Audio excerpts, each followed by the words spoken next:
ಎಲ್ಲರಿಗೂ ನಮಸ್ಕಾರ. ಇಂದಿನ ವಿಡಿಯೋದಲ್ಲಿ ಪ್ರತಿಯೊಬ್ಬ ಪೇರೆಂಟ್ಸ್ಗಳು ತಿಳ್ಕೊಬೇಕಾಗಿರೋ ವಿಷಯ ಇದು. ಮಗುವಿಗೆ ಜ್ವರ ಬಂದಾಗ ಏನು ಮಾಡಬೇಕು? ಜ್ವರ ಬಂದಾಗ ತುಂಬ ಜನ ಪೇರೆಂಟ್ಸ್ಗಳು ತುಂಬಾ ಗಾಬರಿ ಆಗ್ತೀರಾ. ಇದು ಮಾಮೂಲಿ ಜ್ವರನ ಅಥವಾ ಬೇರೆ ಏನಾದರೂ ಇದೆಯಾ? ಆಸ್ಪತ್ರೆಗೆ ಕರ್ಕೊಂಡು ಹೋಗ್ಬೇಕಾ ಅಥವಾ ಮನೆಯಲ್ಲಿ ನೋಡ್ಕೋಬೇಕಾ? ಯಾವ ರೀತಿ ಆರೈಕೆ ಮಾಡಬೇಕು? ಯಾವ ಮನೆಮದ್ದು ಸುರಕ್ಷಿತ, ಯಾವ ಮನೆಮದ್ದು ಸುರಕ್ಷಿತ ಅಲ್ಲ, ಯಾವಾಗ ನಾವು ಮನೆಮದ್ದನ್ನ ಟ್ರೈ ಮಾಡಬೇಕು ಮತ್ತು ಯಾವಾಗ ಡಾಕ್ಟರನ್ನ ನಾವು ಕನ್ಸಲ್ಟ್ ಮಾಡಬೇಕಾಗುತ್ತೆ ಅಂತ ತಿಳಿಸ್ಕೊಡ್ತೀನಿ. ಈ ವಿಡಿಯೋದಲ್ಲಿ ಜ್ವರ ಎಂದರೇನು, ಜ್ವರ ಯಾಕೆ ಬರುತ್ತೆ, ಯಾವ ವಯಸ್ಸಿನ ಮಕ್ಕಳಿಗೆ ಎಷ್ಟು ಬಾರಿ, ಒಂದು ವರ್ಷದಲ್ಲಿ ಎಷ್ಟು ಬಾರಿ ಮಕ್ಕಳಿಗೆ ಜ್ವರ ಬರುತ್ತೆ, ಯಾವ ವಯಸ್ಸಿನ ಮಗುವಿಗೆ ಯಾವ ರೀತಿ ಆರೈಕೆ ಮಾಡಬೇಕು, ಯಾವಾಗ ನಾವು ಡಾಕ್ಟರ್ನ ಕನ್ಸಲ್ಟ್ ಮಾಡಬೇಕು ಅಂತ ತಿಳಿಸ್ಕೊಡ್ತೀನಿ. ಬನ್ನಿ. ಮೊದಲನೆಯದಾಗಿ ಜ್ವರ ಒಂದು ಕಾಯಿಲೆ ಅಲ್ಲ, ಅದು ನಮ್ಮ ದೇಹದಲ್ಲಿ ಯಾವುದೋ ಬ್ಯಾಕ್ಟೀರಿಯಾ ವಿರುದ್ಧ ನಮ್ಮ ರೋಗ ನಿರೋಧಕ ಶಕ್ತಿ ಕೆಲಸ ಮಾಡ್ತಿದೆ ಅಂತ ಅರ್ಥ ಅಷ್ಟೇ. ಹಾಗಂತ ಜ್ವರ ಬಂದಾಗ ನಿರ್ಲಕ್ಷ್ಯನೂ ಮಾಡಬಾರ್ದು. ವೈರಲ್ ಸೋಂಕಿನಿಂದ ಕೆಲವೊಂದು ಸರಿ, ಇಲ್ಲ ಬ್ಯಾಕ್ಟೀರಿಯಾ ಸೋಂಕಿನಿಂದ, ಮತ್ತು ಕೆಲವೊಮ್ಮೆ ಲಸಿಕೆ ಪಡೆದ ನಂತರ ಅಂತ ಇಂಜೆಕ್ಷನ್ ಹಾಕ್ಸ್ತೀವಲ್ಲ, ಮಕ್ಕಳುಗಳಿಗೆ ಲಸಿಕೆ ಹಾಕ್ಸ್ತೀವಲ್ಲ, ಅದರಿಂದನೂ ಸಹ ಜ್ವರ ಬರ್ಬೋದು. ಸಾಮಾನ್ಯವಾಗಿ ಮಕ್ಕಳ ದೇಹದ ಉಷ್ಣಾಂಶ 30 ಡಿಗ್ರಿ ಸೆಲ್ಸಿಯಸ್ ಮತ್ತು 100 ಡಿಗ್ರಿ ಫ್ಯಾರನ್ಹೀಟ್ ಇಷ್ಟು ಇರುತ್ತದೆ. ಇದಕ್ಕಿಂತ ಜಾಸ್ತಿ ಇದ್ದರೆ ನಾವು ಜ್ವರ ಅಂತ ಕನ್ಸಲ್ಟ್ ಮಾಡಬೇಕಾಗಿರುತ್ತೆ. ಹಾಗಿದ್ದರೆ ಜ್ವರ ಬಂದಾಗ ಹೇಗೆ ಕಂಡುಹಿಡಿಯೋದು, ಯಾವ ಲಕ್ಷಣಗಳು ಇರುತ್ತೆ ಅಂತೇಳಿದ್ರೆ, ದೇಹ ತುಂಬಾ ಬಿಸಿಯಾಗಿರುತ್ತೆ, ಮಗು ತುಂಬ ಸುಸ್ತಾಗಿರುತ್ತೆ, ಮಂಕಾಗಿರುತ್ತೆ, ಹಾಲು ಊಟ ಕಡಿಮೆ ಮಾಡ್ತಾ ಇರುತ್ತೆ, ತುಂಬಾ ಅಳ್ತಾ ಇರುತ್ತೆ, ತುಂಬ ಕಿರಿಕಿರಿ ಮಾಡ್ತಾ ಇರುತ್ತೆ, ಕಡಿಮೆ ನಿದ್ದೆ ಮಾಡ್ತಾ ಇರುತ್ತೆ. ಇದರಿಂದ ನಾವು ಜ್ವರ ಅಂತ ಕಂಡುಹಿಡಿಬೋದು. ನೀವು ಥರ್ಮೋಮೀಟರ್ನ ಯಾವಾಗಲೂ, ಪ್ರತಿಯೊಬ್ಬ ಮಕ್ಕಳುಗಳು ಇರೋ ಪೇರೆಂಟ್ಸ್ಗಳು ಥರ್ಮೋಮೀಟರ್ನ ಯಾವಾಗಲೂ ಇವ್ರ ಜೊತೆಲೇ ಇಟ್ಕೊಳ್ಳಿ. ಅದರಿಂದ ನೀವು ಚೆಕ್ ಮಾಡೋದ್ರಿಂದ ಮಕ್ಕಳಿಗೆ ಜ್ವರ ಬಂದಿದೆಯೋ ಇಲ್ವೋ ಅಂತ ನಿಮಗೆ ಗೊತ್ತಾಗುತ್ತೆ, ಸುಲಭವಾಗಿ ಗೊತ್ತಾಗುತ್ತೆ. ಈಗ ಮಕ್ಕಳ ವಯಸ್ಸಿಗೆ ತಕ್ಕಂತೆ ನಾವು ಹೇಗೆ ಆರೈಕೆ ಮಾಡಬೇಕು ಅಂತ ನೋಡೋಣ. 3 ತಿಂಗಳ ಒಳಗಿನ ಮಗುವಿಗೆ ಅಂದರೆ 38 ಡಿಗ್ರಿ ಸೆಲ್ಸಿಯಸ್ ಅದಕ್ಕಿಂತ ಜಾಸ್ತಿ ಇದ್ದರೆ ಜ್ವರ ಬಂದರೆ ನೀವು ತಕ್ಷಣ ಆಸ್ಪತ್ರೆಗೆ ಕರ್ಕೊಂಡೋಗಿ, ಆ ಟೈಮಲ್ಲಿ ಯಾವ ಮನೆ ಮದ್ದನ್ನ ಕೆಲಸ ಮಾಡುತ್ತೆ ಅಂತ ನೀವು ನಂಬ್ತಾ ಕೂತ್ಕೋಬೇಡಿ. ಆ ಟೈಮಲ್ಲಿ ನಾವು ತಕ್ಷಣಕ್ಕೆ ಏನು ಮಾಡಬೇಕು ಅಂತೇಳಿದ್ರೆ, ಮಗುವಿಗೆ ಆಗಾಗ ತಾಯಿ ಹಾಲನ್ನು ಕುಡಿಸ್ತಾನೆ ಇರಬೇಕು.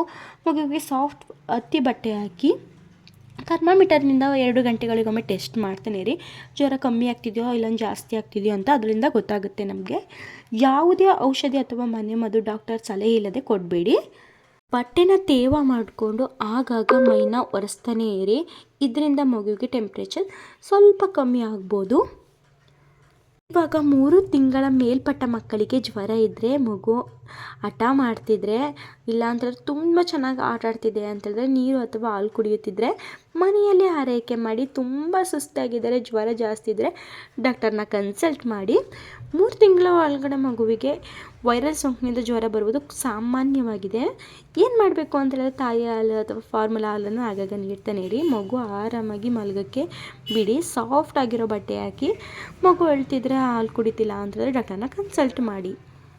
6ರಿಂದ 12 ತಿಂಗಳ ಈ ವಯಸ್ಸಿನ ಮಕ್ಕಳಿಗೆ ಹಲ್ಲು ಮೂಡುವ ಸಮಯವೂ ಆಗಿರ್ಬೋದು. ಆದರೆ ಹಲ್ಲು ಬರೋದ್ರಿಂದ ಜ್ವರ ಬರೋದಿಲ್ಲ. ಏನು ಮಾಡಬೇಕು ಅಂತೇಳಿದ್ರೆ, ಎದೆ ಹಾಲು ಕುಡಿಸ್ತಾನೆ ಇರಿ. ಮಗು ತಿನ್ನಲು ಹಗುರವಾದ, ಅಂದರೆ ಬೇಗ ಜೀರ್ಣ ಆಗೋಂಥ ಆಹಾರನ ನೀವು ನೀಡಿ.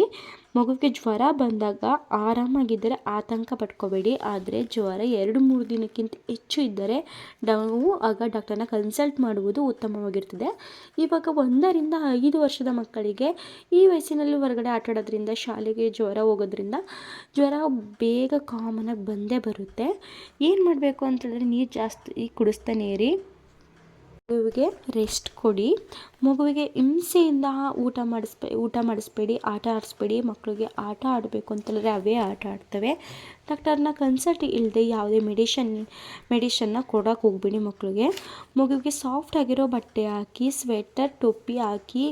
ಆದರೆ ಜಾಸ್ತಿ ಹಾಕ್ತಾನೆ ಇರಬೇಡಿ. ಮಗುವಿಗೆ ಸ್ವಲ್ಪ ಆರಾಮಾಗಿರೋಕ್ಕೆ ಬಿಡಿ. ತುಂಬ ಹೊತ್ತು ಗಾಳಿ ಆಟಾಡೋಕ್ಕೆ ಬಿಡಿ.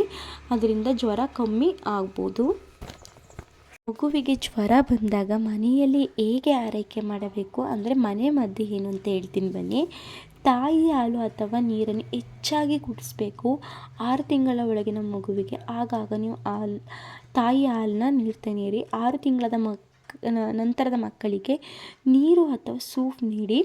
ಮಕ್ಕಳಿಗೆ ಜ್ವರ ಬಂದಾಗ ಅವರ ದೇಹದಲ್ಲಿ ಸಾಕಷ್ಟು ನೀರಿನಂಶ ಇರಬೇಕು.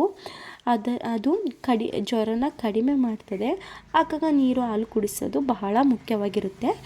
ನೆಕ್ಸ್ಟು ಸಾಫ್ಟ್ ಆಗಿರೋ ಬಟ್ಟೆ ಹಾಕಿ ಮಗುವಿಗೆ ಜ್ವರ ಬಂದಾಗ ದಪ್ಪ ಕಂಬಳಿ ಅಥವಾ ಹೆಚ್ಚು ಬಟ್ಟೆ ಅಂತ ಹೇಳಿದ್ರೆ ನೀವು ಸ್ವೆಟರ್ ಹಾಕ್ಬಿಟ್ಟು ಅದ್ರ ಮೇಲೆ ಟೋಪಿ ಹಾಕಿ ಮಗುವಿಗೆ ಹಿಂಸೆ ಕೊಡಬೇಡಿ. ಯಾಕಂತೇಳಿದ್ರೆ ಗಾಳಿ ಆಡೋದ್ರಿಂದ ಮಗುವಿಗೆ ಜ್ವರ ಕಮ್ಮಿ ಆಗುತ್ತೆ. ಗಾಳಿನೇ ಆಡಲಿಲ್ಲ ಅಂತೇಳಿದ್ರೆ ಅದು ಸೆಕೆ ಆಗಿ ಮಗುವಿಗೆ ಟೆಂಪ್ರೇಚರ್ ಇನ್ನೂ ಜಾಸ್ತಿ ಆಗುತ್ತೆ.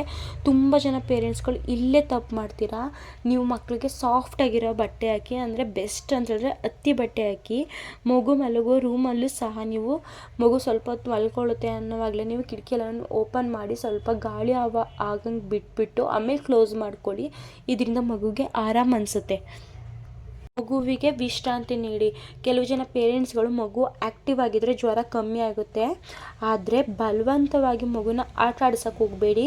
ಇದರಿಂದ ಅವಕ್ಕೆ ಇರಿಟೇಟ್ ಆಗುತ್ತೆ. ಮಗುವಿಗೆ ಇಷ್ಟವಾದ ಕೆಲಸ ಮಾಡೋಕ್ಕೆ ಬಿಡಿ, ಫ್ರೀಯಾಗಿ ಬಿಡಿ.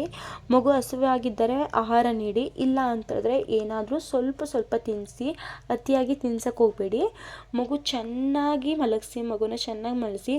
ಥರ್ಮಾಮೀಟರಿಂದ ಜ್ವರನ ಆಗಾಗ ಚೆಕ್ ಮಾಡ್ತಾ ಮೊದಲನೇ ಇರೋ ಟೆಂಪ್ರೇಚರ್ಗೂ ಈಗಿರೋ ಟೆಂಪ್ರೇಚರ್ಗೂ ಕಂಪೇರ್ ಮಾಡ್ಕೊಳ್ಳಿ. ಇನ್ನೂ ಜಾಸ್ತಿ ಆಗ್ತಿದ್ರೆ ನೀವು ಡಾಕ್ಟರ್ನ ಕನ್ಸಲ್ಟ್ ಮಾಡೋದು ಬಹಳ ಅವಶ್ಯಕತೆ ಆಗಿರುತ್ತೆ ಆ ಟೈಮಲ್ಲಿ. ಜ್ವರ ಬಂದಾಗ ನಾವು ಯಾವ ತಪ್ಪನ್ನು ಮಾಡಬಾರ್ದು ಅಂತೇಳಿದ್ರೆ ಐಸ್ ನೀರಿಂದ ಸ್ನಾನ ಮಾಡಿಸ್ಬೇಡಿ. ಮಗು ತುಂಬಾ ಇವಾಗ ಟ್ರೆಂಡ್ ಆಗಿದೆ ಅದೇ. ಮಗುವಿಗೆ ಜ್ವರ ಬಂದರೆ ಐಸ್ ನೀರಿಂದ ಸ್ನಾನ ಮಾಡಿಸ್ತಾರೆ. ಅದು ತಪ್ಪು. ಯಾಕಂತಂದರೆ ಸ್ವಲ್ಪ ಬೆಚ್ಚಗಿರೋ ನೀರಲ್ಲಿ ಅದನ್ನು ಮೈ ಒರೆಸ್ತಾರೆ. ಅದು ಮಗುವಿಗೆ ಹಾಕಿದ ತಕ್ಷಣ ಸ್ವಲ್ಪ ಗಾಳಿಗೆ ಅದು ತಣ್ಣಗಾಗುತ್ತೆ. ಆದ್ದರಿಂದ ನಾವು ಮಗುವಿಗೆ ಐಸ್ ನೀರು ಬಳಸಬಾರ್ದು. ದೇಹಕ್ಕೆ ಐಸ್ ಅಥವಾ ತಣ್ಣೀರನ್ನು ನೇರವಾಗಿ ಹಾಕಬೇಡಿ. ಬಟ್ಟೆಯಿಂದ ಸ್ವಲ್ಪ ಬೆಚ್ಚಗಿರೋ ನೀರಲ್ಲಿ ಹಾಕಬೇಕು ದೇಹಕ್ಕೆ. ನೀವು ನೀರನ್ನ ಹಾಗೇ ಮಗುವಿಗೆ ದೇಹಕ್ಕೆ ಸುರಿಸ್ಬಾರ್ದು. ವೈದ್ಯರ ಸಲಹೆ ಇರದೆ ಆಂಟಿಬಯೋಟಿಕ್ ಕೊಡಬಾರ್ದು. 1 ವರ್ಷದ ಒಳಗಿನ ಮಗುವಿಗೆ ಜೇನುತುಪ್ಪ ನೀವು ಯಾವುದೇ ಕಾರಣಕ್ಕೂ ಕೊಡೋಕ್ಕೆ ಹೋಗಬೇಡಿ. ಯಾವುದೇ ಕಷಾಯ ಗಿಡಮೂಲಿಕೆ ಮನೆಮದ್ದು ಅತಿಯಾಗಿ ನೀಡಬೇಡಿ. ಅತಿ ಆದರೆ ಅಮೃತನೂ ವಿಷ ಅಂತ ಹೇಳ್ತಾರೆ.